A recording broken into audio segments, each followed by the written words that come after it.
अस्सलाम वालेकुम friends, this is Pathan Nazim and welcome to hello learning academy.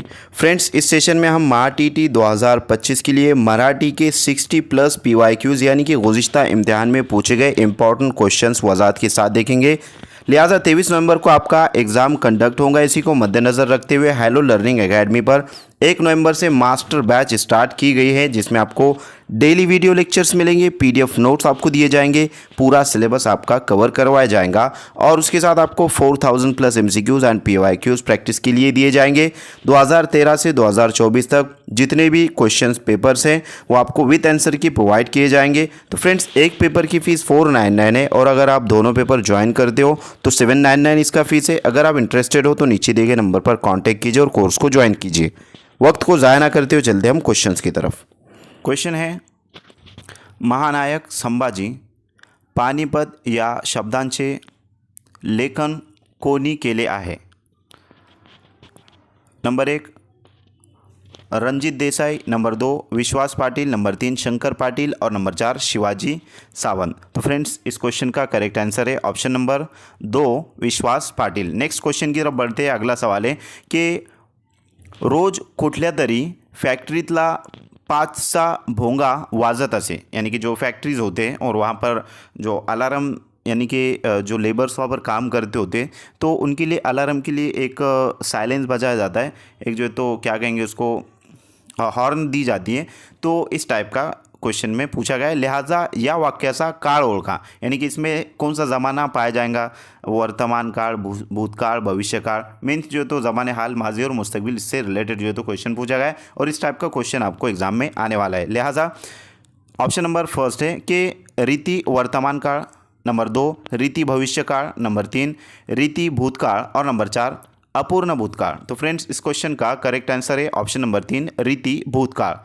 Next question है, आपला आशीर्वाद असावा या वाक्याचा प्रकार कोणता? नंबर 1 संकेतार्थी, नंबर 2 स्वार्थी, नंबर 3 आज्ञार्थी और नंबर 4 विद्यार्थी। तो फ्रेंड्स, इस क्वेश्चन का करेक्ट आंसर है ऑप्शन नंबर 4 विद्यार्थी। नेक्स्ट क्वेश्चन है कि विद्वान हा शब्द खालीलपैकी कोणत्या प्रकारचा आहे? यानी कि ये शब्द है विद्वान। शब्द मीन्स जो तो लफ्ज़ को शब्द कहते हैं, जिसको जो तो हम इंग्लिश में वर्ड कहते हैं। लिहाजा फर्स्ट ऑप्शन है देशी, सेकेंड ऑप्शन है परिभाषीय, थर्ड ऑप्शन है तत्सम और लास्ट ऑप्शन है तद्भव। तो फ्रेंड्स, इस क्वेश्चन का करेक्ट आंसर है ऑप्शन नंबर 3 तत्सम। नेक्स्ट क्वेश्चन की तरफ बढ़ते हैं। अगला सवाल है, सहलीस जाताना कात्रज जवळ उजाडले या वाक्यातील प्रयोग ओळखा, यानी कि क्या प्रयोग जो तो इस सेंटेंस में, इस जो तो जुमले में किया गया है। वाक्य कहते हैं जुमले को और शब्द कहते हैं लफ्ज़ को। ये आपको अच्छे समझ लेना चाहिए। लिहाजा फर्स्ट ऑप्शन है भावकर्तरी, नंबर 2 है भावे, नंबर 3 है कर्मणि और नंबर 4 है कर्तरी। तो फ्रेंड्स, इस क्वेश्चन का करेक्ट आंसर रहेगा ऑप्शन नंबर फर्स्ट भावकर्तरी। नेक्स्ट क्वेश्चन की तरफ बढ़ते। अगला सवाल है कि म स ज सतत ग हे कोणत्या वृत्ताचे गण आहेत? नंबर 1 नववधू, नंबर 2 भुजंग प्रयात, नंबर 3 शार्दूल विक्रीडित और नंबर 4 इंद्रजज्जा। इस तरीके से है। इसका करेक्ट आंसर रहेगा शार्दुल विक्रीडित।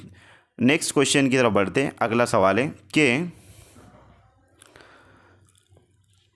नागनाथ कोलापल्ले यांच्या पुढीलपैकी कोणत्या साहित्य कृतीला राज्य शासनाचा पुरस्कार प्राप्त झाला आहे? यानी कि नागनाथ जो कोलापल्ले ये जो है तो कौन सा जो तो इनको पुरस्कार दिया गया है, जो कि राज्य यानी कि स्टेट लेवल पर जो तो इनको पुरस्कार दिया गया है। लिहाजा फर्स्ट है, यानी कि साहित्य के ताल्लुक से बात हुए, जिसको जो तो हम क्या कहेंगे उसको, जैसे कि उर्दू में असनाफ़ अदब होता है और शेर शायरी होती है और उसी के साथ नस्र नज़्म वगैरह होते हैं, तो उसको साहित्य कहा जाता है मराठी में। लिहाजा फर्स्ट ऑप्शन है मूडस, सेकंड ऑप्शन है राजधानी, थर्ड ऑप्शन है गांधारीचे डोळे और लास्ट ऑप्शन है ज्योति पर्व। इस क्वेश्चन का correct answer option number first moods. Next question की तरफ बढ़ते। अगला सवाल है कि पुढीलपैकी अशुद्ध शब्द ओळखा। अशुद्ध मीन्स जो है बगैर गलती का, अशुद्ध बोले तो बगैर गलती का। लिहाजा फर्स्ट ऑप्शन है नाविन्य, सेकंड ऑप्शन है प्रतीक्षागृह, थर्ड ऑप्शन है परीक्षा और लास्ट ऑप्शन है आध्यात्मिक। तो फ्रेंड्स इस क्वेश्चन का करेक्ट आंसर रहेगा नाविन्य। नाविन्य ये जो तो अशुद्ध शब्द है। तो फ्रेंड्स अशुद्ध मीन्स जो तो ऐसा कौन सा जो तो इसमें जो गलत है, यहाँ पर अशुद्ध के मायने जो तो जो गलत शब्द है वो जो तो पूछा गया है। लिहाजा शुद्ध के जो मायने होते हैं वो सही होता है और अशुद्ध मीन्स गलत लफ्ज़ और शुद्ध यानी कि सही लफ्ज़। तो ये अशुद्ध पूछा गया है, लिहाजा नाविन्य ये जो तो गलत है और ये आपका करेक्ट आंसर। ये निगेटिव टाइप का क्वेश्चन पूछा गया है, लिहाजा प्रतीक्षागृह, परीक्षा और आध्यात्मिक ये तीनों जो तो करेक्ट रहेंगे, लेकिन नाविन्य ये अशुद्ध रहेगा। इस वास्ते ये अशुद्ध शब्द है। तो अशुद्ध की जो मायने है वो है गलत लफ्ज़। नेक्स्ट क्वेश्चन की तरफ बढ़ते। अगला सवाल है कि जयंता ने मध्येच विचारले कोण होते। अब जयंताने मध्येच जो तो विचारले कोण होते या वाक्यातील किती विरामचिन्हे आली आहे। यहाँ पर जो तो कितने क्या कहेंगे उसको रमूज औकाफ का क्वेश्चन पूछा गया है, लिहाजा या विराम चिन्ह कितनी आई है। तो यहाँ पर जयंता ने मध्येच विचारले, यहाँ पर ये यहाँ पर कोमा नज़र आ रहा है, ये एक विराम चिन्ह रहेगा और क्वेश्चन मार्क जो तो ये एक विराम चिन्ह है और इन्वर्टेड कोमास। अब ये कितने जो तो हो रहे हैं, लिहाजा आपको कमेंट बॉक्स में इसका आंसर देना है। नेक्स्ट क्वेश्चन की तरफ बढ़ते। अगला सवाल है कि पुढील शब्दाचा समानार्थी नसलेला शब्द ओळखा। यानी कि ऐसा कौन सा लफ्ज़ है जिसका समानार्थी नसलेला शब्द जो तो ओळखा। इस तरीके से अश्व। तो यहाँ पर है फर्स्ट ऑप्शन है चारू, सेकंड ऑप्शन है, थर्ड ऑप्शन है तुरंग और लास्ट ऑप्शन है शाखा मुर्ग। इस क्वेश्चन का करेक्ट आंसर है ऑप्शन नंबर लास्ट शाखा मुर्ग। नेक्स्ट क्वेश्चन है कि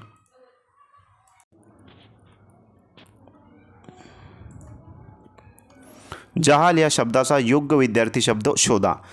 नंबर 1 उम्र, नंबर 2 तिखट, नंबर 3 मवाळ और नंबर 4 जलाल।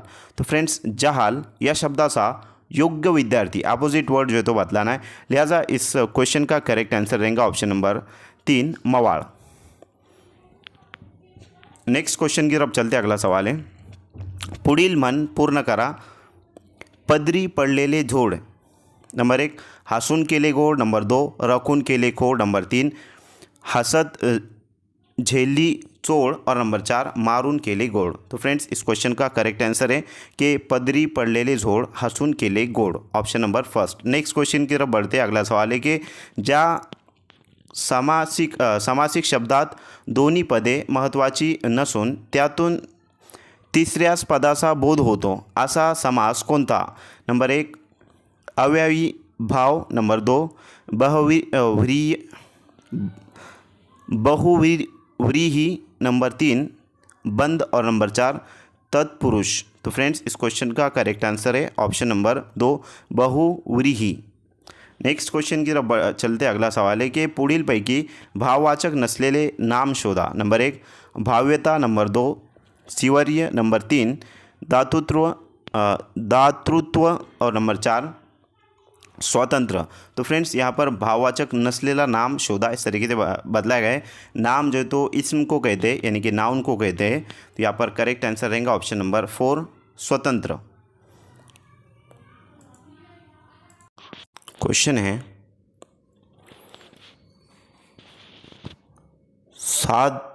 साध मर्यावर आधारित आणि वैध मर्यावर आधारित असे भेद कोणत्या अलंकारात पडतात। नंबर 1 दृष्टांत, नंबर 2 स्वभाव व्यक्ति, नंबर 3 अनन्वय और नंबर 4 चेतना गुणोक्ति। तो फ्रेंड्स इस क्वेश्चन का राइट आंसर रहेगा ऑप्शन नंबर फर्स्ट दृष्टांत। नेक्स्ट क्वेश्चन है पुढीलपैकी निश्चितपणे पुरुषवाचक शब्द ओळखा। यानी कि पुरुष वाचक शब्द कौन सा है। लिहाजा फर्स्ट ऑप्शन है क्लास, सेकंड है कंपनी, थर्ड है ट्रंक और लास्ट है पेंसिल। तो फ्रेंड्स पुरुष वाचक शब्द ओळखा, इसलिए इस तरीके से जो तो कहा गया है। इस क्वेश्चन का करेक्ट आंसर रहेगा क्लास। नेक्स्ट क्वेश्चन है पुढीलपैकी निश्चितपणे एक वचनी शब्द ओळखा। एक वचनी यानी कि वाहिद शब्द पहचानना है। वाहिद जमा वाला क्वेश्चन पूछा गया है मराठी में। फर्स्ट ऑप्शन है घरे, सेकंड ऑप्शन है लिबे, थर्ड ऑप्शन है फोटो और लास्ट ऑप्शन है पिल्ले।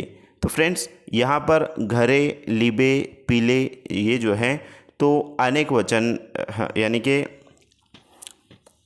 अनेक वचन है, यानी कि जमा में जो है तो ये घर का घरे होता है और इसी तरीके से लिबे वगैरह जो है तो ये अनेक वचन है। और यहाँ पर एक वचन शब्द पहचानना है, यानी कि वाहिद शब्द कौन सा है इसमें से। तो यहाँ पर ऑप्शन नंबर 3 राइट आंसर रहेगा फोटो। नेक्स्ट क्वेश्चन की तरफ बढ़ते अगला सवाल है की पुढील वाक्यातील नाम कोणत्या विभक्तीत आहे।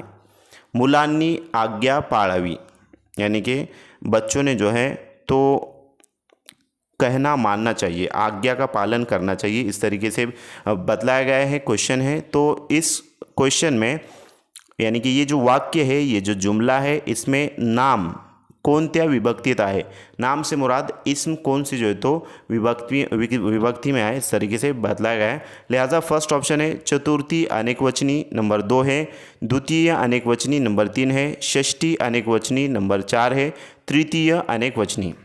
तो फ्रेंड्स चतुर्थी से मुराद 4 होता है, द्वितीय से मुराद 2 होता है और षष्ठी यानी कि 6, उसी तरीके से तृतीय यानी कि 3। तो फ्रेंड्स इस क्वेश्चन का करेक्ट आंसर रहेगा ऑप्शन नंबर 4 तृतीय अनेकवचनी। नेक्स्ट क्वेश्चन की तरफ बढ़ते अगला सवाल है की नोकरीसाठी केलेला अर्ज हा कोणत्या पत्रलेखनाचा प्रकार आहे।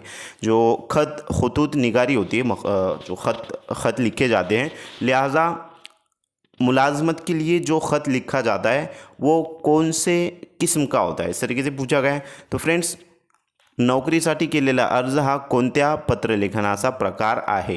नंबर 1 है तक्रार अर्ज, नंबर 2 है मांगनी अर्ज, नंबर 3 है कौटुंबिक पत्र और नंबर 4 है व्यावसायिक पत्र। तो फ्रेंड्स इस क्वेश्चन का राइट आंसर रहेगा ऑप्शन नंबर 4 व्यावसायिक पत्र।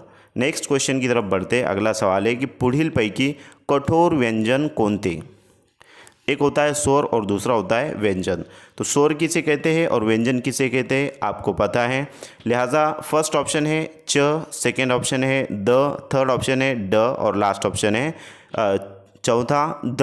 तो फ्रेंड्स कठोर व्यंजन से मुराद यहाँ पर यानी कि स्वर कहते हैं, अ आ ई जो है उसको स्वर कहते हैं और बकिया जो होते हैं क ख ग उसको जो है तो व्यंजन कहा जाता है। तो इस क्वेश्चन का राइट आंसर है ऑप्शन नंबर फर्स्ट च, ये जो है तो कठोर व्यंजन है। नेक्स्ट क्वेश्चन की तरफ बढ़ते अगला सवाल है की पुढील वाक्यात किती नामांमध्ये सामान्य रूपामुळे बदल झाला आहे। शिक्षकांनी मुलांना शाशास्की दिली। नंबर 1 है 1, नंबर 2 है 2, यहाँ पर जो तो 2 है, नंबर 3 है 3 और नंबर 4 है 4। तो इस जुमले में किती नामांमध्ये सामान्य रूपामुळे बदल झाला आहे। शिक्षकांनी मुलांना शाशास्की दिली, तो यहाँ पर जो तो 2 है, option number second right answer रहेगा। नेक्स्ट क्वेश्चन की तरफ बढ़ते अगला सवाल है कि ग्राह्य शब्दाचा विरुद्धार्थी शब्द कोणता, यानी कि अपोजिट वर्ड अल्फाज जिद जो है तो उसमें से क्वेश्चन पूछा गया है। ग्राह्य इसका उल्टा यानी कि इसका जो है तो अपोजिट जिद क्या रहेंगी। नंबर 1 है त्याजा, नंबर 2 है स्वीकारार्ह, नंबर 3 है ग्रहित और नंबर 4 है घेण्यास योग्य। तो फ्रेंड्स इस क्वेश्चन का राइट आंसर रहेगा ऑप्शन नंबर फर्स्ट त्याजा।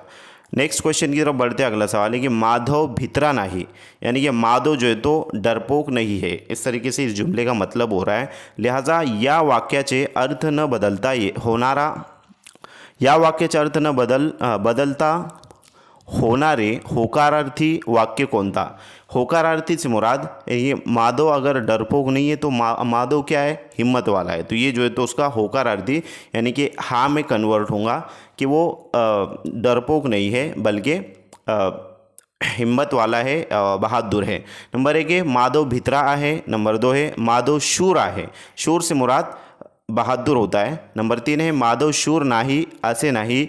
नंबर 4 है माधव भ्याड़ यानी कि भ्याड़ आहे यानी कि डरपोक आहे। तो फ्रेंड्स इस क्वेश्चन का राइट आंसर रहेगा ऑप्शन नंबर 2 माधव शूर आहे। नेक्स्ट क्वेश्चन की तरफ बढ़ते हैं। अगला सवाल है कि पिसू या शब्दाचे योग्य अनेक वचन कोणते। पिसू जो है तो ये एक वचन है यानी कि वाहिद है, इसका अनेक वचन क्या रहेगा, जमा क्या रहेंगी। नंबर 1 है पिसुआ, नंबर 2 है पीसे, नंबर 3 है पिसावा और पिसवा और नंबर 4 है पिसा। तो फ्रेंड्स इस क्वेश्चन का राइट आंसर है ऑप्शन नंबर 3 पिसवा। नेक्स्ट क्वेश्चन की तरफ बढ़ते अगला सवाल है की पुढीलपैकी कोणत्या वाक्यातील क्रियापद सकर्मक आहे। यानी कि जो क्रिया है, जो काम यहाँ पर हो रहा है, क्रिया से मुराद काम होता है, वर्ब होता है, तो सकर्मक आहे। नंबर 1 है मी रस्त्यात पडलो, नंबर 2 है आरोही लाडू खाते, नंबर 3 है आज भाऊबीज आहे, नंबर 4 है सुनील उद्या जाईल। तो फ्रेंड्स यहाँ पर क्रियापद सकर्मक आहे यानी कि काम चल रहा है, तो यहाँ पर लिहाजा ऑप्शन नंबर 2 राइट आंसर रहेगा कि आरोही लाडू खाते, यानी कि आरोही एक लड़की है और वो जो तो लड्डू खा रही है, लिहाजा ऑप्शन नंबर 2 राइट आंसर रहेगा। और मी रस्त्यात पड़ लो तो ये जो तो नहीं रहेगा क्योंकि रास्ते में गिर चुका है वो। उसके बाद है आज भाऊबीज आहे, यानी कि जो दिवाली के बाद होता है उसको भाऊबीज कहा जाता है। और सुनील उद्या जाइल, तो इसमें काम जारी नहीं है बल्कि जारी जो काम है वो सेकंड ऑप्शन में है कि आरोही जो है तो लाडू खाते, नंबर 2 सही यानी कि नंबर 2 राइट आंसर रहेगा। नेक्स्ट क्वेश्चन है कि डोंगरा एवढी हाव तिळा एवढी धाव। डोंगरा यानी कि डोंगर जैसी जो तो क्या कहेंगे उसको, हाव से मुराद हवस होता है, और तिळा एवढी धाव यानी कि तिल जो होती है उसके जैसी जो तो स्पीड, धाव से मुराद भागना होता है। या म्हणीचा योग्य अर्थ कोणता। नंबर 1 है खूप हाव असणे, नंबर 2 है महत्वाकांक्षा असणे, नंबर 3 है महत्वाकांक्षा मोठी पण ती पूर्ण करण्याची कुवत नसणे, और नंबर 4 है डोंगर व तिळाची तुलना करने। तो फ्रेंड्स इस क्वेश्चन का राइट आंसर रहेगा ऑप्शन नंबर 3 महत्वाकांक्षा मोठी पण ती पूर्ण करण्याची जी कुवत आहे ते नसणे, ऑप्शन नंबर 3 करेक्ट आंसर रहेगा। नेक्स्ट क्वेश्चन है कि कोणी कोणास हसू नये, यानी कि कोई किसी पर जो तो हंसेगा नहीं, इस तरीके से। या वाक्यातील अधोरेखित सर्वनामाचा प्रकार कोणता। अब इसमें जो सर्वनाम है यानी कि जो ज़मीर है वो कौन से किस्म का है। नंबर 1 है प्रश्नार्थक, नंबर 2 है दर्शक, नंबर 3 है संबंधी, नंबर 4 है अनिश्चित। तो फ्रेंड्स यहाँ पर इस क्वेश्चन का राइट आंसर रहेगा ऑप्शन नंबर 4 अनिश्चित। नेक्स्ट क्वेश्चन है कि पुढीलपैकी गुण विशेषणाचे उदाहरण कोणते। गुण विशेषणाचे उदाहरण इस तरीके से पूछा गया है। विशेषण कहते हैं एडजेक्टिव को यानी कि सिफत को। नंबर 1 है सर्वमूल, नंबर 2 है खूब लोग, नंबर 3 है काला कुतरा और नंबर 4 है दोनी भाव। तो यहाँ पर सर्वमूल, खूब लोग और दोनी भाव ये जमा में जो है तो कन्वर्ट हो रहा है, यानी कि इसका जो मायने निकल रहे हैं वो जमा में निकल रहे हैं। सर्वमूल यानी कि एक से ज़्यादा जो है तो बच्चे हैं, खूब लोग यानी कि एक से ज़्यादा लोग हैं, और दोनी भाव यानी कि 2 भाई हैं। लिहाजा काला कुतरा जो रहेगा फ्रेंड्स ये राइट आंसर रहेगा, क्योंकि गुण विशेषणाचे उदाहरण कहा गया है। तो यहाँ पर जो है तो जो कुत्ता है वो उसका जो रंग है, उसकी जो खुसूसियत है वो काला है, इस तरीके से इसकी जो सिफत बदलाई गई यहाँ पर काला कुतरा। तो लिहाजा ऑप्शन नंबर 3 राइट आंसर रहेगा। नेक्स्ट क्वेश्चन है कि सारे बळ एकवटून त्याने आकाशात झेप घेतली। लिहाजा कौन सा ज़माना इसमें पूछा गया है। काल से मुराद ज़माना होता है, ज़माने हाल, माजी और मुस्तकबिल, इस तरीके से।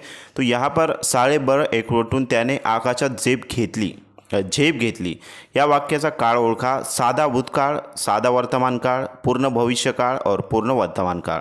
तो फ्रेंड्स इस क्वेश्चन का राइट आंसर रहेगा ऑप्शन नंबर 1 सादा भूतकाळ।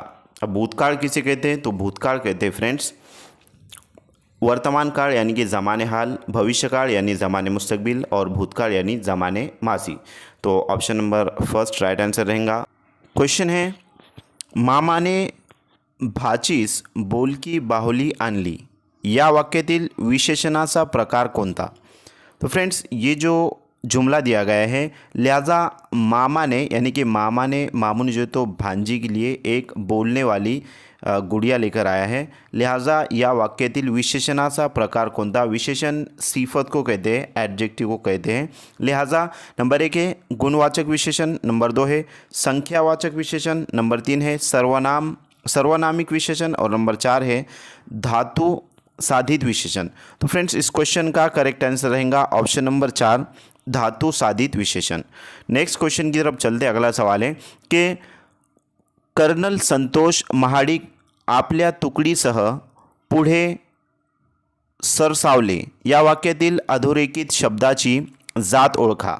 यानी कि अब यहाँ पर लिहाजा अधोरेखित जो शब्द है वो है सह। ये जो आपको सह नज़र आ रहा है, लिहाजा ये अधोरेखित शब्द है।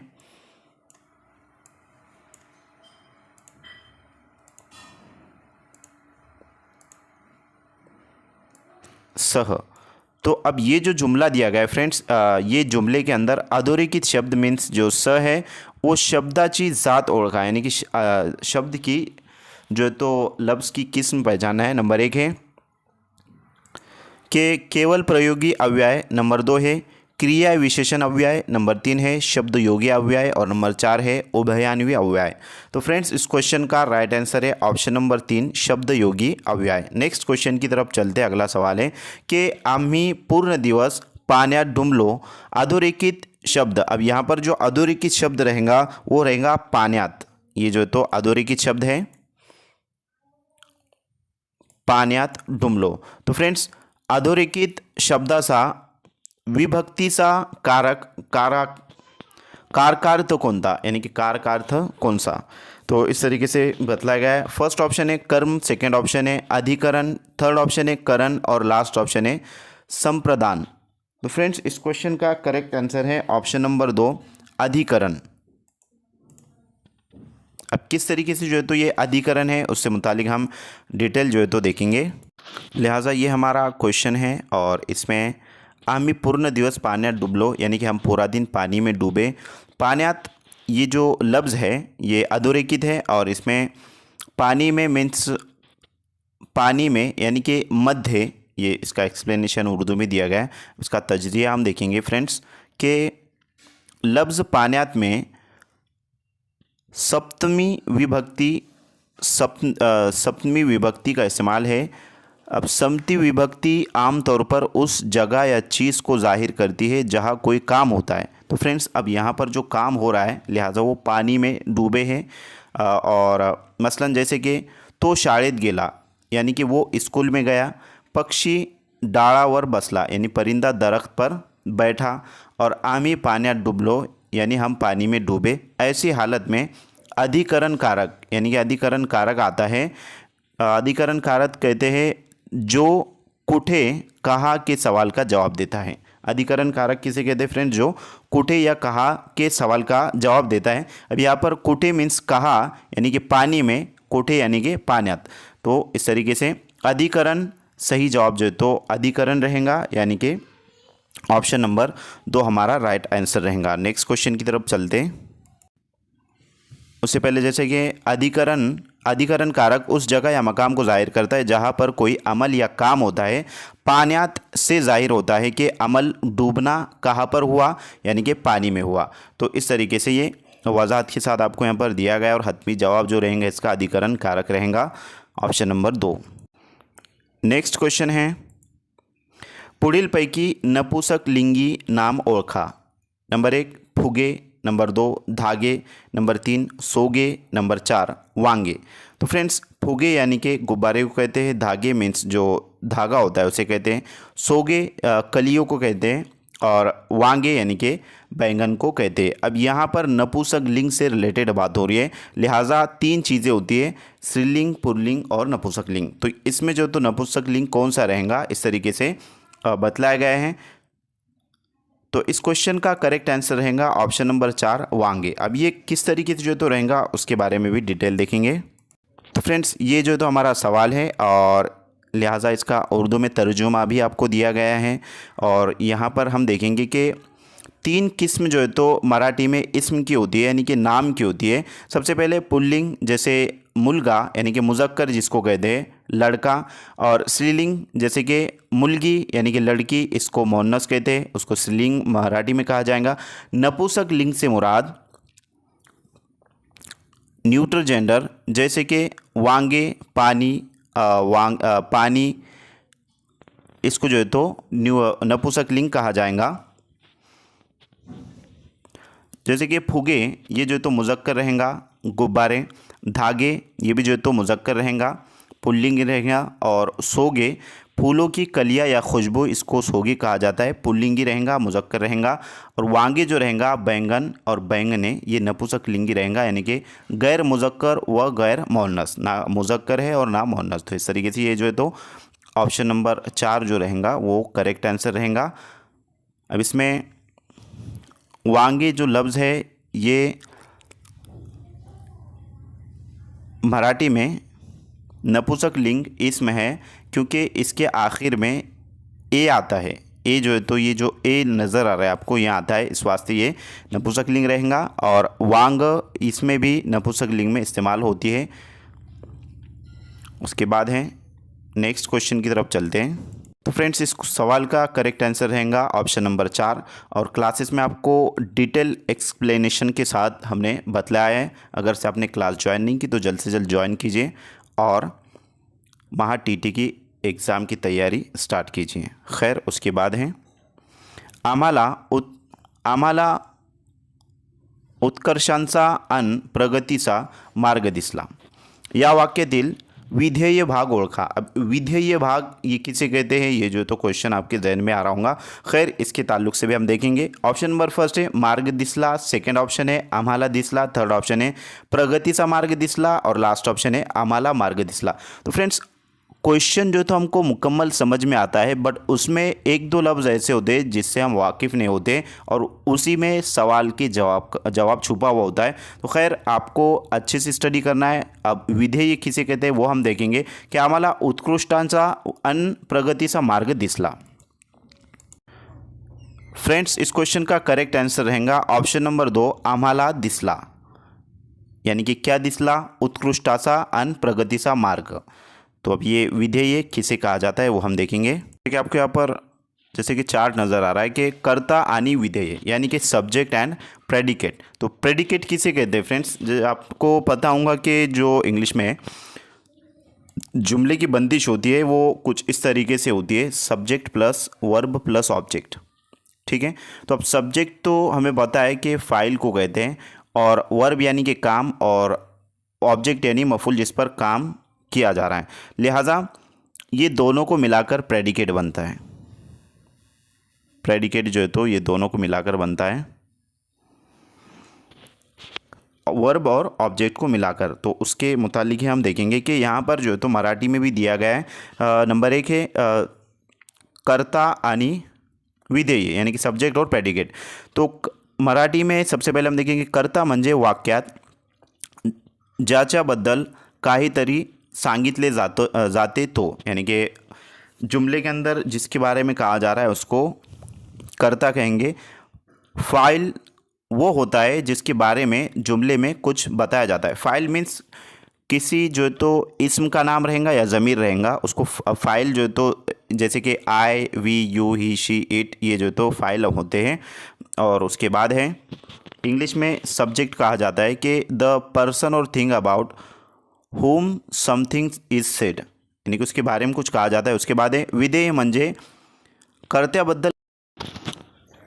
क्वेश्चन है आम्हाला उत्कर्षांचा अन प्रगतीचा मार्ग दिसला, या वाक्यातील विधेय भाग ओळखा। तो गुज़िश्ता जो है तो ये इसके ताल्लुक से हम देख रहे थे। लिहाजा मार्ग दिसला, आम्हाला दिसला, प्रगतीचा मार्ग दिसला और आम्हाला मार्ग दिसला। तो फ्रेंड्स, इस क्वेश्चन का करेक्ट आंसर रहेगा ऑप्शन नंबर 2, आम्हाला दिसला। यानी कि किस चीज़ का मार्ग नज़र आया है, तो वो उत्कृष्टांचा अन प्रगतीचा मार्ग। उसके बाद है नेक्स्ट क्वेश्चन। तो फ्रेंड्स, जैसे कि आपको यहाँ पर नज़र आ रहा है, ये कर्ता और विधेय से रिलेटेड जो है तो हम देख रहे थे। लिहाजा यहाँ पर मराठी में दिया गया कर्ता म्हणजे वाक्यात ज्याच्याबद्दल काहीतरी सांगितले जातो ते करता असतो, मीन्स वो जो है तो फेल होता है। उसके बाद है उर्दू में कि फ़ाइल मीन्स फ़ाइल होता है, फ़ाइल यानी कि फ़ाइल वो होता है जिसके बारे में जुमले में कुछ बताया जाता है, उसको जो है तो फ़ाइल कहा जाएगा। और कुछ बताया जाता है यानी कि जुमले में उसके ताल्लुक से कुछ बताया जाता है, इंग्लिश में भी आपको यहाँ पर दिया गया है। उसके बाद है विधेय म्हणजे कर्त्याबद्दल काय सांगितले आहे ते, यानी कि खबर या विधेय वो हिस्सा है जो फाइल के बारे में कुछ बताता है। अब फाइल के बारे में यानी कि जो फाइल के अंदर जो है तो इस्म या ज़मीर होता है, जैसे कि I we you he she it, ये जो है तो फाइल रहेंगे। तो इसके अंदर भी लिहाजा विधेय यानी कि जो खबर होती है वो फाइल के ताल्लुक से कुछ बताता है। उसके बाद है वाक्यात कर्ता हा क्रियापदाच्या आधी असतो। क्रियापद मीन्स जुमले में फ़ाइल आमतौर पर फेल से पहले आता है। फेल से यानी कि काम से पहले आता है, कुछ काम यानी कि जुमले में काम के ताल्लुक से होता है तो उसको वर्ब कहा जाएगा, यानी कि फेल कहा जाएगा, और फाइल फेल से पहले आता है। उसके बाद है विधेयामध्ये क्रियापद वर्ब असते, यानी कि विधेय के अंदर जो है तो हमेशा फेल होता है, यानी कि कुछ ना कुछ काम जारी होता है। जैसे कि एग्जाम्पल यहाँ पर है कि मराठी जो वाक्य था राम शाळेत जातो, इसमें जो तो राम फेल रहेगा और शाळेत जातो ये प्रेडिकेट रहेगा, खबर रहेंगी जिसको विधेय कहते हैं, जो कि वर्ब और प्लस ऑब्जेक्ट को मिलाकर बनता है। और सब्जेक्ट को जो है तो फाइल कहते हैं, वर्ब को कहा जाएगा फेल और ऑब्जेक्ट को मफऊल कहा जाएगा, मफूल। तो इस तरीके से फेल फाइल मफूल से रिलेटेड आपका ये कंसेप्ट यहाँ पर क्लियर हुआ होगा। खैर उसके बाद है मूल खेलत आहेत, यानी कि बच्चे खेल रहे हैं, तो यहाँ पर जो मूल रहेगा वो कर्ता रहेगा और खेलत आहेत ये प्रेडिकेट रहेगा, विधेय रहेगा। उसके बाद आम्हाला मार्ग दिसला, यानी कि हमें रास्ता दिखाई दिया, इसमें जो तो आम्हाला ये फाइल रहेगा और मार्ग दिसला ये प्रेडिकेट रहेगा, खबर यानी कि विधेय रहेगा। उसी तरीके से पक्षी उड़त आहे, तो परिंदे उड़ रहे हैं, इसमें पक्षी सब्जेक्ट है यानी कि फाइल है, और उड़त आहे ये जो तो प्रेडिकेट रहेगा। उसी तरीके से सूर्य उगवला, सूरज निकला, यानी कि सूर्य से मुराद सूरज होता है, फाइल रहेगा, और उगवला ये जो है तो प्रेडिकेट रहेगा। अब इसको याद रखने के ताल्लुक से यहाँ पर इन शॉर्ट जो तो आपको दिया गया है, लिहाजा फाइल यानी कि कर्ता जिसको इंग्लिश में सब्जेक्ट कहते हैं, तो ये भी आपको तवज्जो यानी कि ध्यान में रखने के लिए सब्जेक्ट कहते हैं उसको। और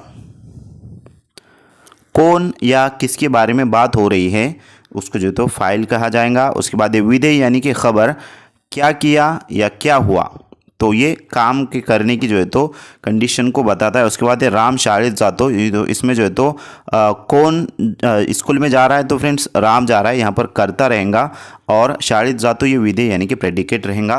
तो उसी तरीके से क्वेश्चन जो था हमारा कि आम्हाला उत्कर्षांचा अन प्रगतीचा मार्ग दिसला, या वाक्यातील विधेय भाग ओळखा। तो इसमें जो तो आम्हाला उत्कृष्टांचा अन प्रगतीचा मार्ग ये जो तो विधेय रहेगा। दिसला, तो यहाँ पर जो तो आम्हाला दिसला ये विधेय रहेगा, लिहाजा आम्हाला दिसला वाक्यातील भाग ओळखा, इस तरीके से कहा गया है। तो नेक्स्ट क्वेश्चन की तरफ हम बढ़ते। अगला सवाल है कि शंकर सावरकराच्या कचाट्यात गवसू नये म्हणून मी त्याला मदत केली, वरील वाक्याचा प्रकार ओळखा, यानी कि कौन सा जो है तो वाक्य है, जुमले की किस्म कौन सी है, मुरक्कब मुफर्रद, इस तरीके से जो जुमले होते हैं। लिहाजा इसमें सबसे पहले है केवल, दूसरा है मिस्र, तीसरा है संयुक्त, और चौथा है आज्ञार्थी। तो फ्रेंड्स इस क्वेश्चन का करेक्ट आंसर है ऑप्शन नंबर 2, मिस्र वाक्य है, क्योंकि शंकर सावरकराच्या कचाट्यात गवसू नये म्हणून, तो यहाँ पर जो म्हणून आ रहा है वो मिक्स कर रहा है एक दूसरे, यानी कि दो जुमलों को मिला रहा है, यानी कि ये मिश्र वाक्य रहेगा। नेक्स्ट क्वेश्चन की तरफ बढ़ते। अगला सवाल है कि पुढीलपैकी मूर्धन्य वर्ण कोणता। अब मूर्धन्य वर्ण कौन सा है, तो नंबर 1 है मु, नंबर 2 है अड़, नंबर 3 है खू, और नंबर 4 है स। तो फ्रेंड्स इस क्वेश्चन का करेक्ट आंसर रहेगा ऑप्शन नंबर 2 अड़। अब किस तरीके से रहेगा, मूर्धन्य किसे कहते हैं वो भी जो है तो हम देखेंगे। तो फ्रेंड्स, इससे पहले जो क्वेश्चन गुजरा है कि शंकर रावाच्या कचाट्यात गवसू नये म्हणून मी त्याला मदत केली, तो इसमें लिहाजा म्हणून मी त्याला मदत केली, तो इस तरीके से यहाँ पर उसके ताल्लुक से दिया गया। ये आपको PDF अवेलेबल की जाएंगी टेलीग्राम चैनल पर, जो तो आप उसको डाउनलोड कर सकते हो। खैर, केवल वाक्य है अब यहाँ पर जो म्हणून, खैर उसके बाद तो हाँ, वाक्य से रिलेटेड हम देख रहे थे। केवल वाक्य यानी कि सिर्फ एक ख्याल होता है। संयुक्त वाक्य यानी कि 2 से ज़्यादा ख्यालात होते हैं, जिसमें आनी, पन, म्हणून और कारण वगैरह जो है तो इस्तेमाल किया जाता है। उसके बाद है मिश्र वाक्य, ये एक विचार दूसरे पर आधारित होता है, यानी कि 2 विचार होते हैं इसमें जो एक दूसरे पर डिपेंड करते हैं।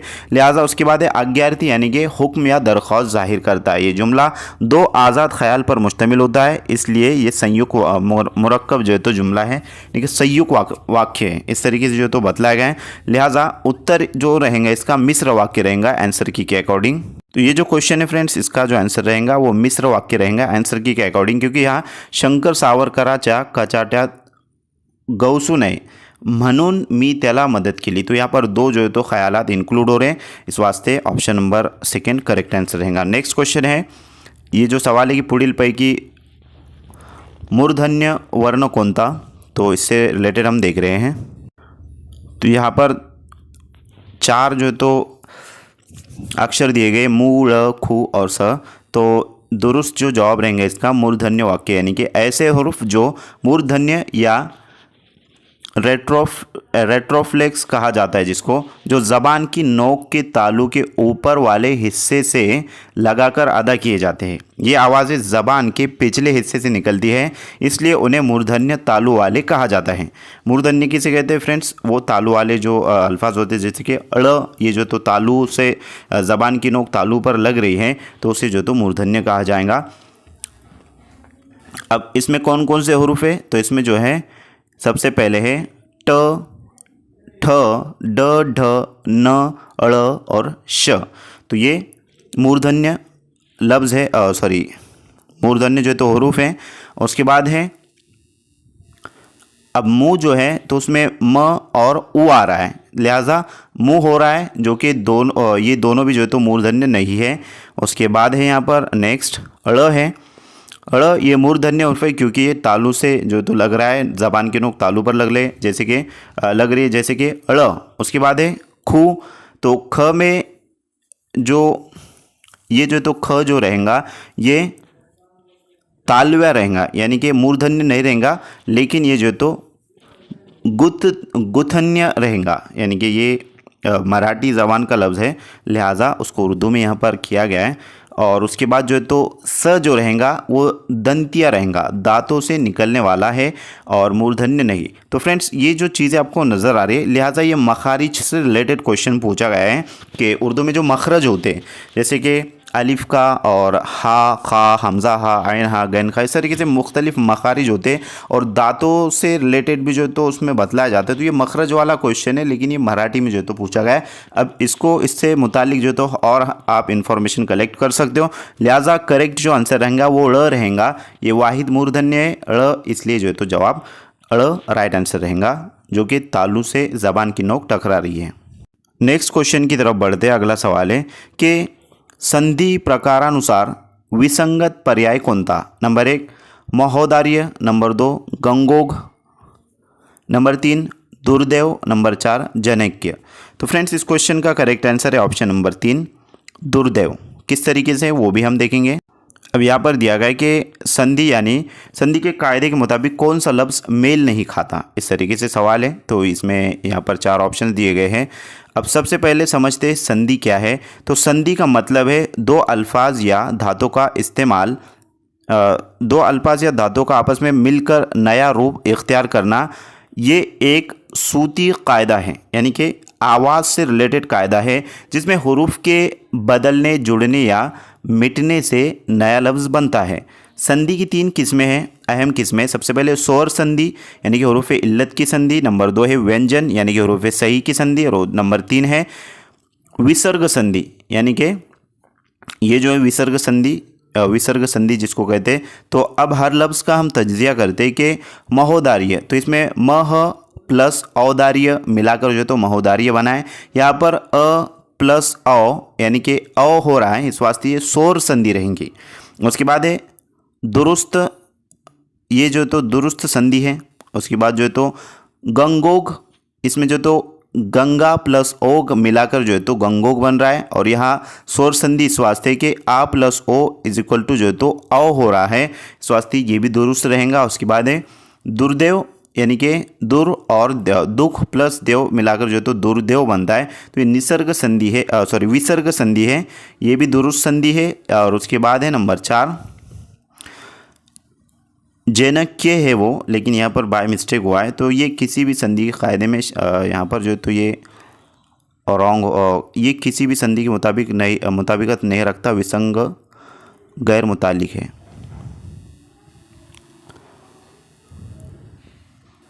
पहले 3 अल्फाज के कायदों के मुताबिक बने हैं, यानी कि जैनक्य जो है तो पहले 3 अल्फाज के कायदों के मुताबिक बने, लेकिन चाणक्य किसी संधि कायदे से मेल नहीं खाता। तो फ्रेंड्स ये जो तो यहाँ पर स्पेलिंग मिस्टेक हुआ है, ये आंसर नहीं है उसका, लिहाजा स्पेलिंग मिस्टेक हुआ है, इस वास्ते जो है तो रॉन्ग, यानी कि उसका ट्रांसलेट रॉन्ग आया है। खैर उसका जो करेक्ट आंसर है वो दुर्देव है, ऑप्शन नंबर 3 जो है तो राइट आंसर है। नेक्स्ट क्वेश्चन की तरफ हम बढ़ते हैं। अगला सवाल है कि पुढील पैकी आकर्मक कर्तरी प्रयोगाचे वाक्य कोणते? नंबर 1 डोंगरावर हिरवेगार गवत उगवले होते। नंबर 2 पक्षी अंगणात दाणे टिपतात, यानी कि परिंदे जो तो दाणे खाते। नंबर 3 है श्रवणी ने नवीन पैठणी आणली, पैठणी साड़ी को कहा जाता है।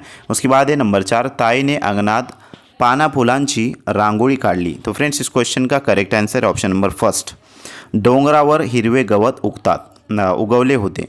तो यहाँ पर कर्तरी प्रयोगाचे वाक्य कोणते, यानी कि अकर्मक मीन्स खुद से जो तो प्रोसेस होती है जिसमें कोई काम, यानी कि जिसमें जो तो फाइल नहीं होता है, मीन्स करता नहीं होता है, वो खुद से कुदरती प्रोसेस जिसको कहा जाएगा। इस वास्ते यहाँ पर ऑप्शन नंबर 1 राइट आंसर रहेगा। अब इसमें जो तो पक्षी है श्रवणी ने, उसके बाद ताई ने, तो ये इसमें काम को करने वाला कोई ना कोई है, लेकिन ये जो तो खुद ब खुद हो रहा है, इस वास्ते ऑप्शन नंबर 1 करेक्ट आंसर रहेगा। नेक्स्ट क्वेश्चन है, यानी कि ये जो ऑप्शन है डोंगरावर हिरवेगार गवत उगले, तो इसमें लिहाजा वो जुमला होता है, यानी कि इस वाक्य में वो जो ऐसा जुमला होता है जिसमें क्रिया यानी कि फेल को किसी अकर्मक कर्तरी व कर्मा मफूल की ज़रूरत नहीं होती, यानी अमल खुद ही पूरा हो जाता है, किसी पर असर नहीं डालता। जैसे कि फूल खिलते हैं या जो फेल रहेगा वो खिलते रहेगा, यानी कि खिलना ये काम हुआ, किसी मफऊल पर डिपेंड नहीं, जैसे कि हमने अभी आपसे कहा है। उसके बाद है उससे रिलेटेड यहाँ पर दिया गया है, तो ये उससे मुतालिक तमाम तरह इन्फॉर्मेशन दी गई, आपको टेलीग्राम चैनल पर अवेलेबल किया जाएगा। नेक्स्ट क्वेश्चन है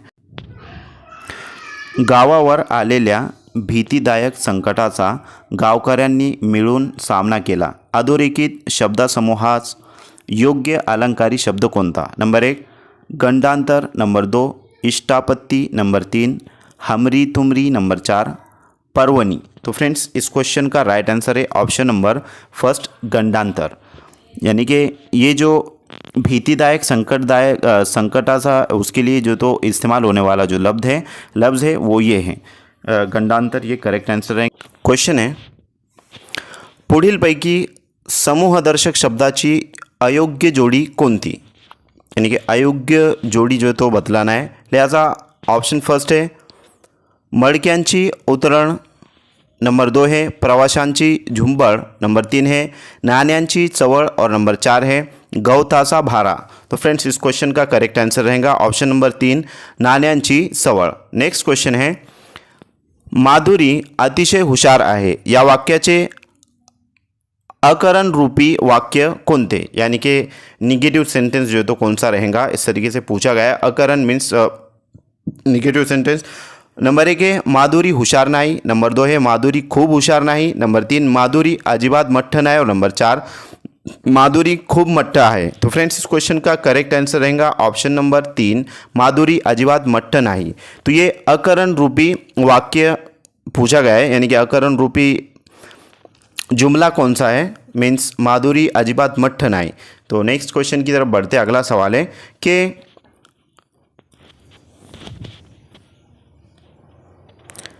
यथान्याय या सामासिक शब्दाचा योग्य विग्रह कोणता? यथान्याय या सामासिक शब्दाचा योग्य विग्रह कोणता? नंबर 1 न्यायासाठी, नंबर 2 न्यायाप्रमाणे, नंबर 3 न्यायापर्यंत और नंबर 4 न्यायाशिवाय। तो फ्रेंड्स इस क्वेश्चन का करेक्ट आंसर है ऑप्शन नंबर 2 न्यायाप्रमाणे। नेक्स्ट क्वेश्चन है कृष्णासम पाठीराखा माझा बंधुराया वरील ओळीतील अलंकार कोणता? नंबर 1 उपमा, नंबर 2 अनुप्रास, नंबर 3 उत्प्रेक्षा और नंबर 4 यमक। तो फ्रेंड्स इस क्वेश्चन का करेक्ट आंसर है नंबर 1 उपमा। नेक्स्ट क्वेश्चन की तरफ बढ़ते, अगला सवाल है कि अलीकडे पावसाचे प्रमाण खूप कमी झाल्याने वृक्षारोपण मोहीम राबवली पाहिजे। या वाक्यात अशुद्ध शब्द किती आहे?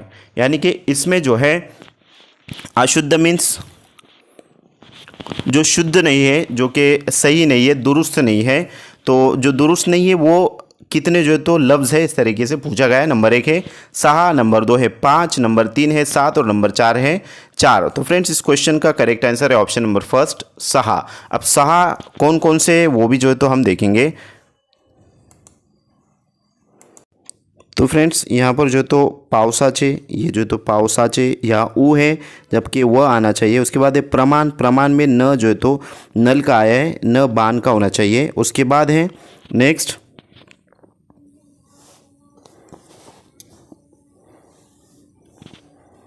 उसके बाद जो तो खूब है, तो यहाँ पर खूब में जो उकार आया है वो दूसरा उकार होना चाहिए, ना कि पहला। तो ये वाला खूब रहेगा। उसके बाद है नेक्स्ट जो है वो है मोहीम राबविली पाहिजे। तो ये जो लास्ट में है मोहीम और राबविली पाहिजे, तो इसमें इस तरीके से है, मोहीम में पहली वेलेंटी आती है ना कि दूसरी। मोहीम इस तरीके से रहेगा। और उसके बाद है राबवली, तो यहाँ पर राबविली है इस तरीके से, राबविली। और लास्ट में है पाहिजे, तो पाहिजे में पहली वेलेंटी होती है पाहिजे।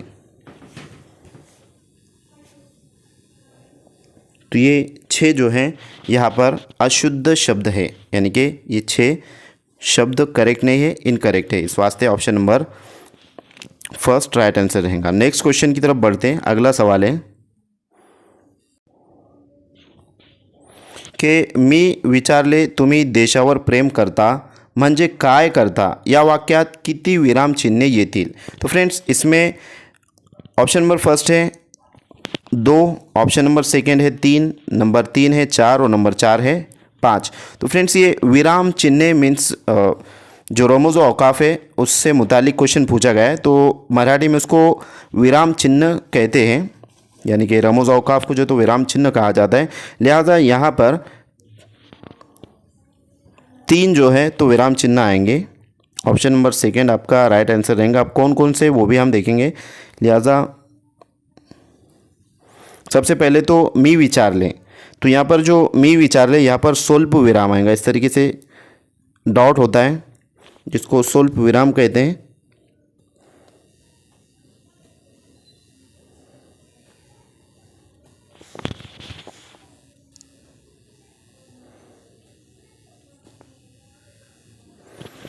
नॉर्मल जो है तो डॉट होता है। उसके बाद है तुम्ही देशावर प्रेम करता, तो यहाँ से जो तो जुमला स्टार्ट हो रहा है, यानी कि उसने जो कहा है तो यहाँ पर डबल इन्वर्टेड कॉमा कहिए उसको, तो इस तरीके से।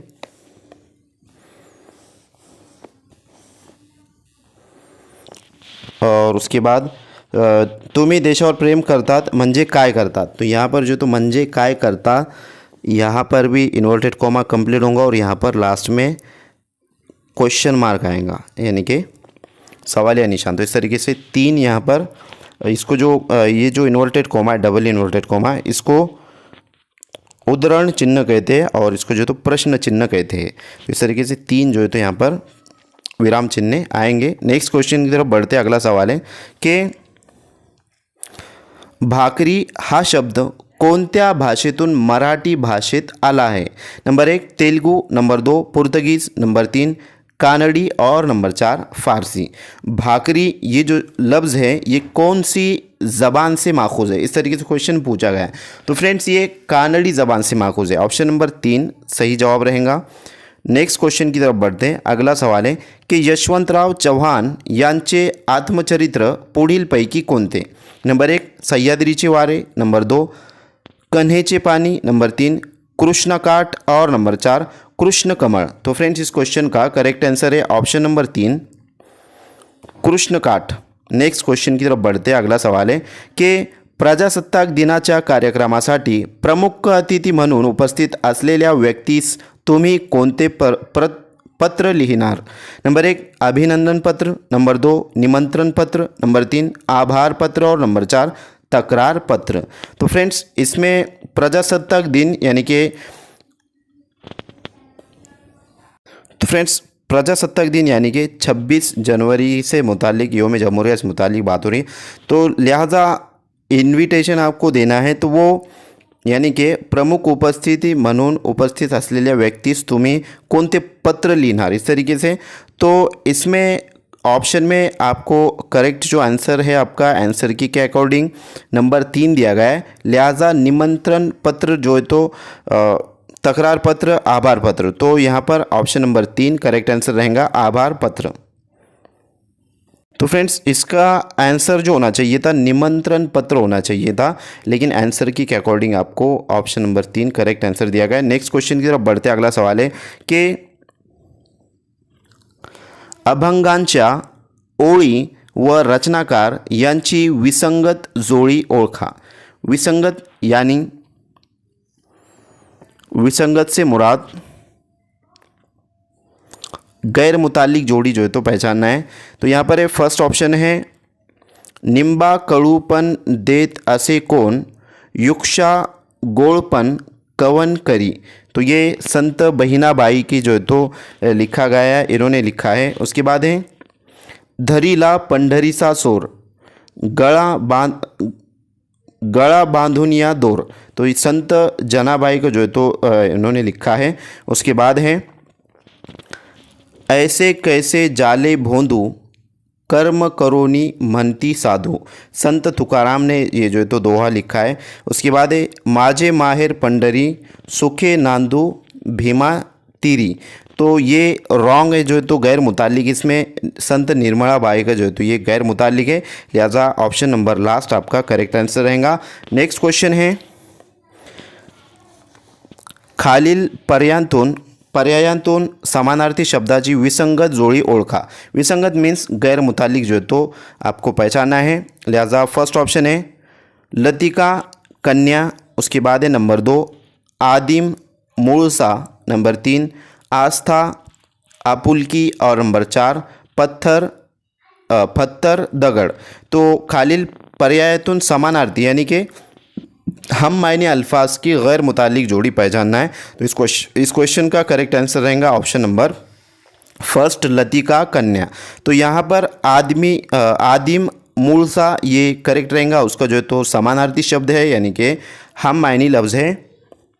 आस्था का आपुलकी ये हम मायनी लफ्ज़ है और पत्थर दगड़ ये भी हम मायनी है, यानी कि एक ही मायनी को जाहिर करते, लिहाजा लतिका कन्या ये जो तो रॉन्ग रहेगा। कन्या का श्री होना चाहिए था, लेकिन यहाँ पर लतिका है तो ये रॉन्ग रहेगा और वही आपका करेक्ट आंसर रहेगा option number first. Next question है पुढीलपैकी भिन्न अर्थाचा वाक्प्रचार कोणता। यानी कि भिन्न यानी अलग जो तो अर्थाचा वाक्प्रचार कौन सा, इस तरीके से जो तो बतलाना है।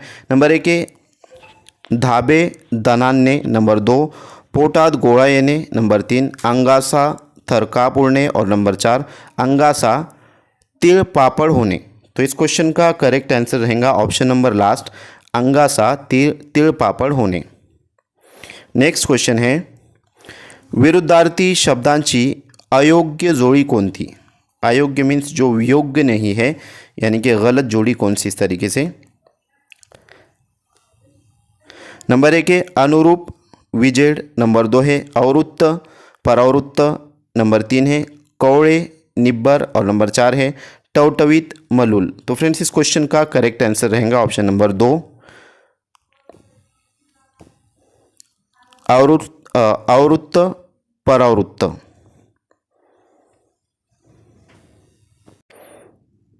तो फ्रेंड्स मैं उम्मीद करता हूँ कि आपको तमाम क्वेश्चन बखूबी समझ में आए होंगे। लिहाजा अगर किसी का कोई डाउट है तो कमेंट बॉक्स में ज़रूर कमेंट कीजिए। अगर आपको वीडियो अच्छी लगी तो एक लाइक ज़रूर कीजिए। अपने फ्रेंड सर्कल में ज़्यादा से ज़्यादा इस वीडियो को शेयर कीजिए। जिसने मराठी लैंग्वेज लिया है, पेपर फर्स्ट या पेपर सेकेंड में सेकेंड लैंग्वेज है मराठी लिया है। तो फ्रेंड्स मिलते हैं हम नेक्स्ट लेक्चर में। आज के लिए इतना काफ़ी है। Thank you for watching and listening my video. Thank you very much Indeed for your cooperation and have a nice day.